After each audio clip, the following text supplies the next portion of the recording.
Bismillah, elhamdülillah, ve salatu ve selamu ala Resulillah. Assalamu alaikum, kadirli dostlarım, aziz Müslüman hem Müslüman kardeşlerim. Rızıklarını kengeytu işlerini devam etimiz. Hem Allah Teala Kur'an-ı Kerim'de ayta "Ellezî ceale lekumul erda mehda." Ol, yani Allah sizin için jir üstün bişik etti. Zuhruf suresi 10. ayet. Subhanallah, mene bu ayette Rabbim Allah biz yaşagan jirini bişik bilen çağıştırdı. İlgari zamanlarda bütün sabi balalar bişikte üsken. Adette iler salkın bulgan, ama bişikte ışık uңайлы bulgan. Hem sabi balaga kirek bulgan her bir нәрсе ol bişikке uzi kilip turgan. Aşav işiği de, oyunu da, yıkısı da, bir kışkırıp bilab jibere, eti de yıgırıp kile, ani de, abi babay da. Bütün нәрсе uzi kilip turgan. Şunun kibik, adam balasına, uz turmuşunda kirek bulgan her нәрсені Rabbimiz Allah jirge kitirip tura. Jir buylap, ol өзінің суларын ағыза, таптап ерген туфрақтан бізге көпме жилек, жеміш, ризықларын өстіре. Әлхамдулилля, айға мініп бәрәңгі отыртасы да жоқ, қаяндыр марыстан икмәкті ташысы біз жоқ. Аллахы Тағала Құр'ан-ы Кәримдә бізге нишек намаз оқырға, нишек дұрыс етіп ураза тұтырға ғына үйретмей. Allah bizge Kur'an-ı Kerim'de күзләребезне açıp tire-юнгә күз салырга, акылларыбызны эшкә җигәргә, уйларга, фикерләргә чакыра.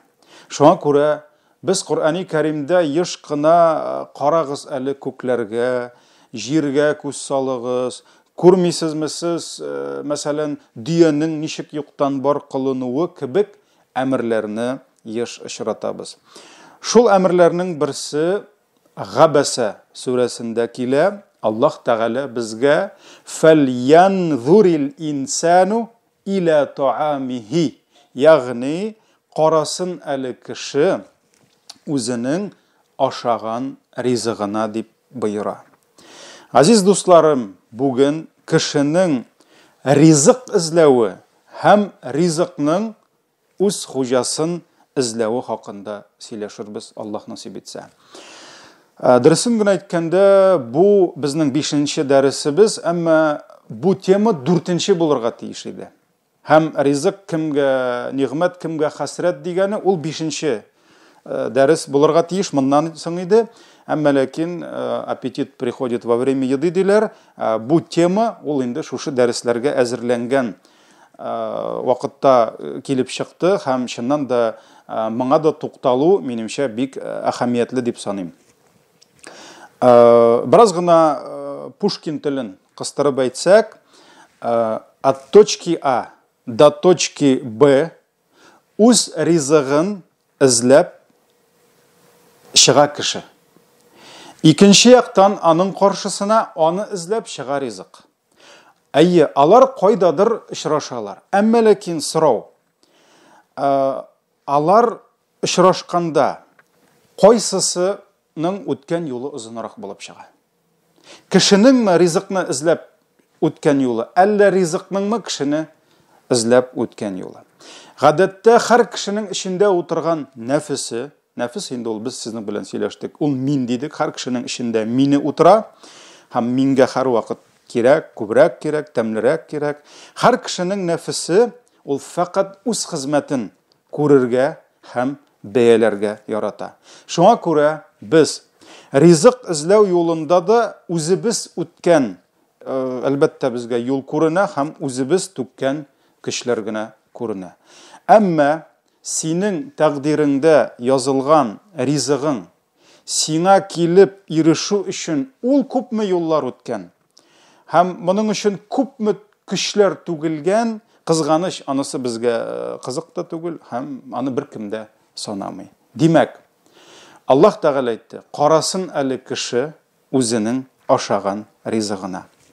Синең табыныңда булган ризык Менә шушы табынга килеп ирешер алдыннан нинди катлаулы, нинди бырмалы, нинди сикәлтәле дип әйтик, катлаулы озын юллар үткән. Айырма юк. Алыгыз җиләк җимеш, алыгыз яшелчә, алыгыз икмәкнең төрләрен, алыгыз ит ризыкларын. Аллаһ Тәгалә карасын әле кеше ашаган ризыгына дигән сүзләрен әйткәннән соң дәвам итә. Менә шушы ризык синең табыныңа килсен өчен Аллаһ нәрсә ди? Анна сабабнал ма'a сабба. Без мул итеп яңгырлар яудырдык. Сусыз табыныңдагы бер ризык та үсми килә алмый, берничек тә була алмый. Шуңа күрә без күкләрдән мул итеп яңгырлар яудырдык. Соңыннан шушы яңгыр тамчылары белән без җирләрне ярдык. Ягъни җир йомшара, ул ачыла, ярыла. Ул җирдә төрле бөртекләр, ягъни будай булсынмы, арыш булсынмы, арпа булсынмы, солы булсынмы, кара будай булсынмы, нинди генә төрле бөртекләр үстердек. Йөзем җимешләрен үстердек. Төрле яшел үләннәр, зәйтун һәм хөрмә агачлары, һәм Аллаһ Тәгалә шулай санап китә, һәм ахырда нәрсә ди? Менә булар барысы да сезгә һәм сезнең мал-туарларыгызга, сезнең терлекләрегезгә, хайваннарыгызга ди. Бу Габаса сүрәсе 24-32 аятлар.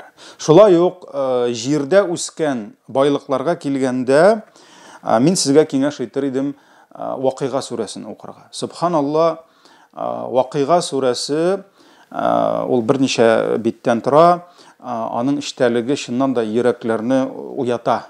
Чыннан да кешегә бик каты тәэсир итә торган, анда бик күп Аллаһ сораулар бирә безгә, шул сорауларга үзе җавап бирә. Аллаһ Тәгалә Вакыйга сүрәсендә безгә сорау бирә. Афараайтум ма тахруфун. Үзегез шәшкән нәрсәләрне күрәсезме диде. Менә шәшүчелек, авыл хуҗалыгы, шулай бит инде, игенчелек. Әлхәмдүлилләh, Аллаһ Тәгалә безгә кадерсезләп таптап йөргән туфрак биргән, һәм ул туфрак уңдырышлы. Без анда bir buday bürtüge salsak, elhamdülillah Allah bizge şul bürtükten başak bire. Biz şunda kişkine gene bir almanın tışın oturtsak, ol bir nişe yıldan soň ağaç bulup, şul ağaç şeşek atıp, şul şeşekler bizge nişe alma bire. Buna şuna kur Allah bizge nerse dey, uzigiz şeşken nerselerini күрәсезме ди. Менә хәзер яз вакыты, авыл хуҗалыгында шәшү вакыты, шулай бит бигрәк тә бу актуаль сорау. Һәм Аллаһ нәрсә ди? Әнтум тазраунаһу әм нахну зариун. Сезме шул җирдә булган нәрсәләрне үстерәсез, әллә без үстерүчеләрме ди. Менә монда әйдәгез әле без акыл аң ияләре үзебезгә сорау бирик. Кем үстерәсең? Безнең игеннәрне, безнең бәрәңгеләрне, кыяр, помидор, суган һәм башка җиләк, җимеш, яшелчәләрне кем үстерә? Безме? Әллә Аллаһ Тәгаләме? Әйе. Без мактанырга яратабыз. Менә без гектарына 40 центнер ипи үстердек дип күкрәк кага бер агайны. Менә мин үз бакчамда 30 капчык бәрәңге үстердем ди икенчесе. Менә мин 10 чиләк помидор үстердем дип масая бер апа сорау.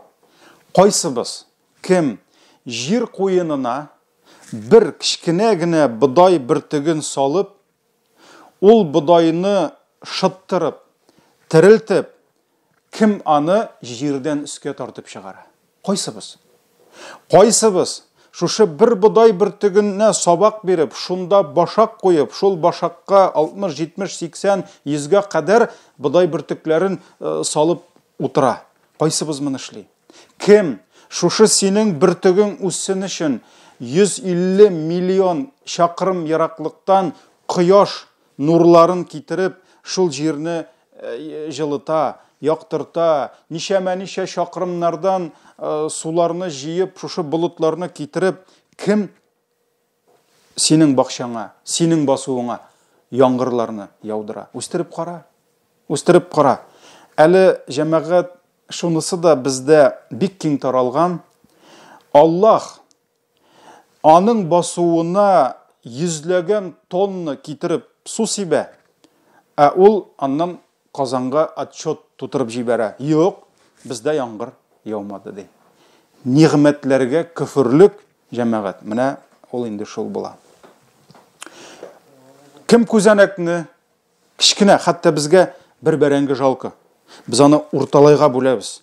Кем бер кичкенә генә күзәнәкне чыкырга атып, аннан соң яшел сабак тартып чыгара. Кем чәчәк аттыра, кем шушы чыкырга ярты чиләк төнне белән килеп бәрәңгеләрен күмеп куя. Шуңа күрә җәмәгать үстердек дип авыз тутырып әйтер алдыннан бераз гына шушы нәрсәләр турында уйлыйк һәм үстердек димик.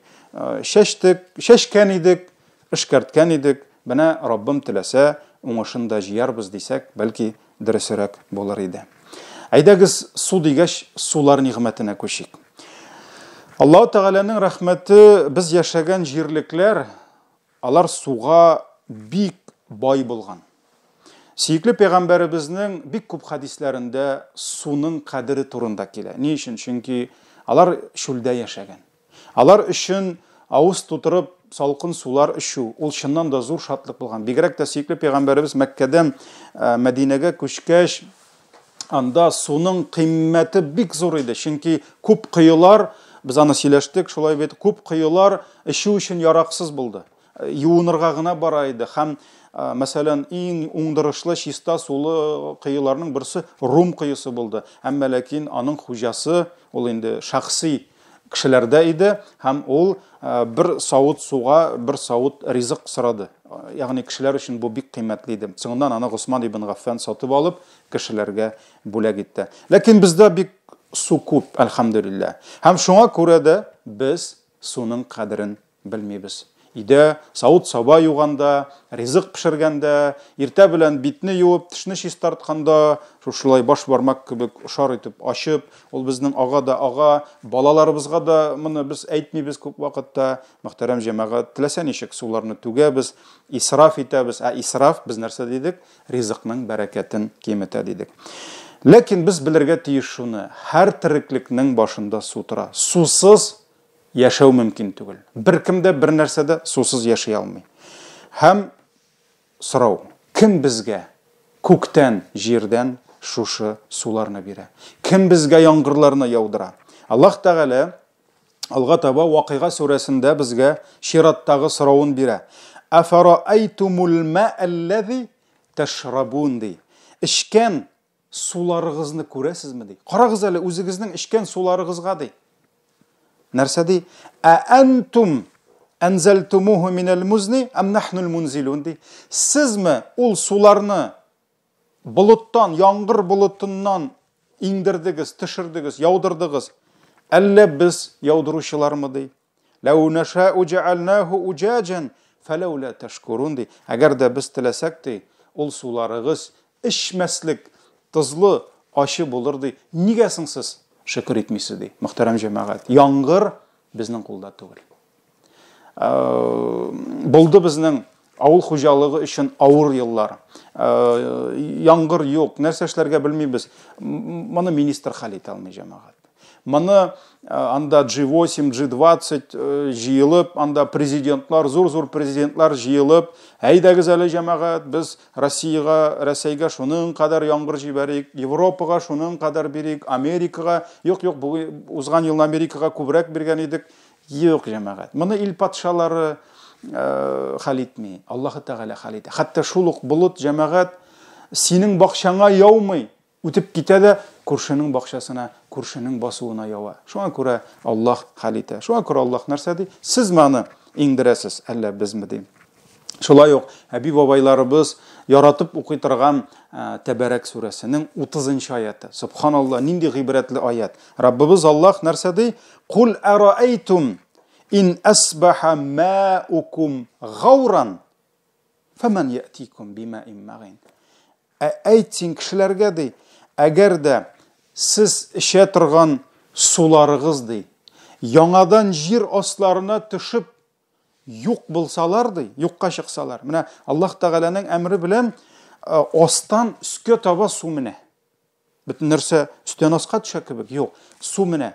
Каядыр Аллаһ бар хәлендә мендерә, каядыр җирдән давление басым белән чыгара. Әгәр дә шулар яңадан төшеп юкка чыксалар ди. Фәмән яатикум бимаин магин ди.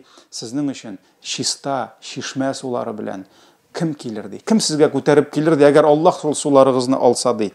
Әлбәттә, Аллаһ мәхрүм итә икән бу сулардан. Безгә бу суларны беркем дә алып килә дә алмый, бирә дә алмый. Шуңа күрә җәмәгать менә шушы уразалы көннәрдә, бигрәк тә кичкә таба әле көннәр җылынса, ул тагын да ныграк сизелер иншалла. Шуннан да иң тәмлесе су икән җәмәгать, иң тәмлесе су икән һәм иң кадерле нәрсә су икәнне аңлыйсың. Шуңа күрә сөекле пәйгамбәребез Адам баласы Аллаһ каршына, кыямәт көнендә Аллаһ каршына килеп баскач та, Аллаһ аңа биргән байлыкларның, нигъмәтләрдән иң беренче булып Аллаһ сораячак ди. Мин синең тәнеңне авырулардан сәламәт итмәдемме? Һәм сиңа эчү өчен салкын сулар бирмәдемме дип әйтәчәк.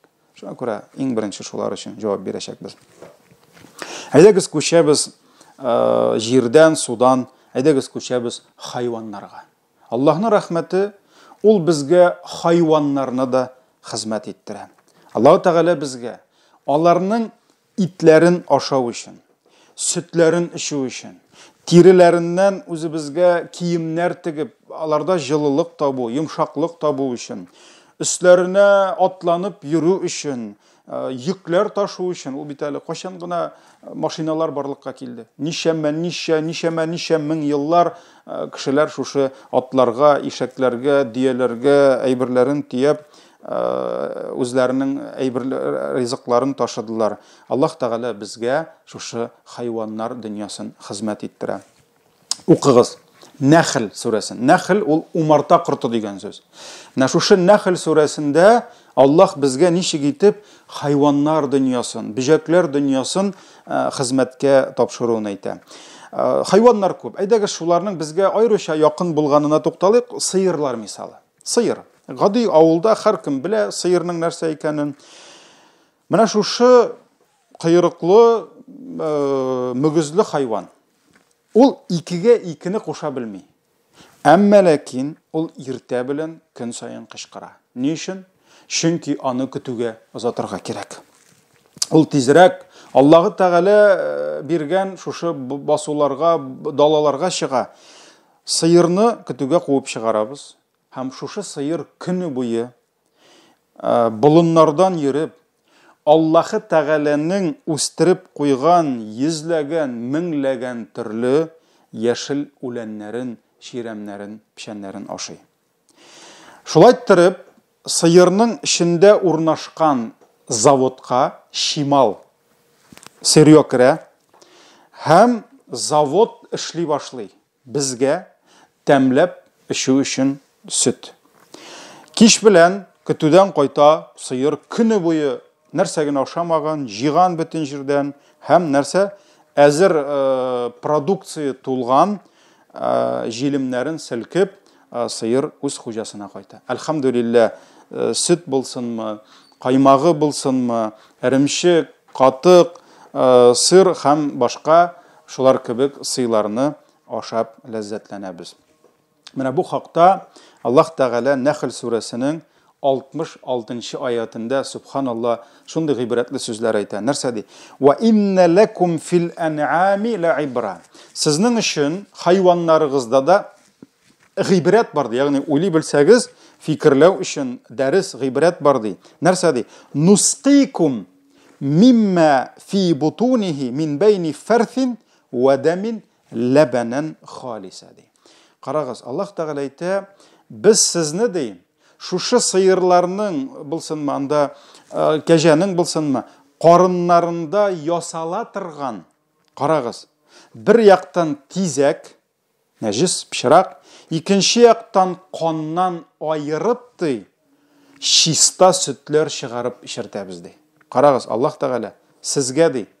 Менә Субханаллах, җир өстендә Раббыбыз Аллаһ күпме файдалы, дарулы үләннәрне үстереп куйган. Безнең ул үләннәрне чыгып, җыеп ашыйсыбыз килми. Без башка ризыклар ашыйбыз, шулай бит күп вакытта. Ләкин монда безнең өчен сыер бөтен эшне эшли. Әлхәмдүлилләh, бөтен яшеллекне ашый, бөтен үләннәрне, даруларны җыя да, ашаганнан бер өлеш кая китә? Канга, икенче өлеш тизәккә. Һәм менә шушы ике пычрак арасыннан Аллаһ чип-чиста, аппак, тәмле сөтләрне нәрсә ди? Мин сезгә айырып бирәм ди. Һәм ул сөтләр эчүчеләргә ләззәт китерә ди. Шуңа күрә җәмәгать сыерыңны савып, шул чиста сөтләрне ичү, шулардан каймагын, башкасын ясау да, монда да бик зур гыйбрәт бар. Бу да Аллаһы Тәгаләнең безгә булган хезмәтләрен, рәхмәтләрен күрсәтә. Бөҗәкләр дә безгә, кичкенә генә бөҗәк хәшәрәтләр дә безгә, мөхтәрәм җәмәгать, ризык ташый. Нәхл сүрәсен дәвам итәбез. 68-нче аят. Ва ауха раббука илән-нәхл. Менә Раббың умарта кортына, кичкенә генә бал кортына әмер бирде ди. Нәрсә? Аниттахизи минал җибали буютан ва минаш шаҗари ва мимма я'ришун ди. Тауларда, тау кыяларда ди. Агач куышларында һәм кешеләр корган биналарда. Без кешеләр ясыйбыз бинаны, умарта килеп шунда ыялый. Аллаһ Тәгалә әйтә, шуларда ыя яса ди. Аллаһның әмеренә буйсынамы? Буйсына. Кыяларга да баралар, агач куышларына да керәләр, һәм кешеләр ясаган умарталарга да кирип урнашалар, гаиләләре белән. Шулай бит. Алга таба нишләргә хәзер? Урнаштым, Раббым, нишлим? Бөҗәк кичкенә генә әмер көтә. Аллаһ Тәгалә әйтә: "Сумма кули мин кулли самарати." Соңыннан ди, мин сиңа биргән күп төрле җимеш, һәрбер төрле җимешләрдән авыз итте. Бар ди. Ана тегендә җимешләр, монда чәчәкләр, монда файдалы үләннәр. Аллаһ Тәгалә әйтә, шулардан аша ди. Үзенең тамагын туйдырырга түгел, юк, аның хезмәте шул безгә. Һәм нәрсә ди? Фаслуки субула раббики зулула, һәм түбәнчелек белән Раббың куйган юллар буйлап эшти. Аллаһ куйган юллар буйлап эшти. Яхруджу мин бутуниха шарабун мухталифун алвану фихи шифаун линнас ди. Һәм менә шушы умарта кортларының эшләреннән ди, кешеләргә зур файда һәм шифа ди, ягъни авырулардан шифа булган төрле төстәге ичемлекләр чыга ди. Төрле төстәге ичемлекләр чыга. Кемдер аны бал дип аңласа, хәзер без беләбез, умарта кортыннан без бал гына алмыйбыз. Аның башка бал продукцияләре бар, шулай бит файдалы. Һәм нәрсә ди? Инна фи залика ла ая лиқауми ятафаккарун. Бу нәрсәләрдә уйлый, фикерли белүчеләргә зур гыйбрәт бар ди. Нәхл сүрәсе 68-нче, 69-нчы аят. Субханалла, менә монда да җәмәгать кичкенә генә бөҗәк таң белән, әле без йоклап ятабыз, инде ул торган оясыннан чыгып, тизрәк эшкә китә. Ничә чакрымнан чәчәкне күреп, ул шуның сәркәсен җыеп кайта, безгә бал әзерләп бирә. Һәм бер кашык балны авыз иткәндә җәмәгать уйлап карагыз әле. Шушы бер кашык балны сезгә китерү өчен ничә мең умарта корты, ничә миллион чакрым юлны үтеп, ничә йөзләгән мең чәчәкнең сәркәсен алганнар. Менә 1 килограмм бал өчен 10 миллион бал китерә торган чәчәкнең сәркәсе кирәк диләр.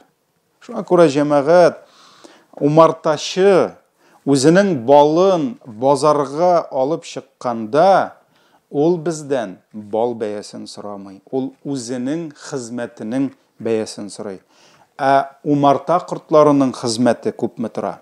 Ул миллионлаган чәчәкләрне үстерү, аларны кояш нурлары белән җылыту, шуларга сулар сибеп үстерү күпме тора? Анысын бер Аллаһ үзе генә белә. Фальянзурил инсану иля тагами. Карасын әле кеше үзенең ашаган ризыгына. Һәрбер ризык кисәге синең табыныңа килгәнче, синең авызыңа кергәнче күпме юллар, күпме хезмәтләр үтте, анысын бер Аллаһ үзе генә белә. Менә бу нәрсәләрне уйлыйсың да җәмәгать шундый сорау туа. Бер кешене җир өстендә яшәтү Аллаһы Тәгаләгә күпмегә төшә икән. Ярый ул кеше рәхмәтле булып, Аллаһының биргән гомерен кадерен белсә, изге гамәлләр кылса. Исән-имин булыгыз, уйлап, фикерләп яшәгез, хәерле гамәлләрдә булыгыз. Ва саллиллахумма аля набiyina Muhammad ва аля алихи ва асхабихи аҗмагин. Ассаламу алейкум ва рахматуллахи ва баракатух.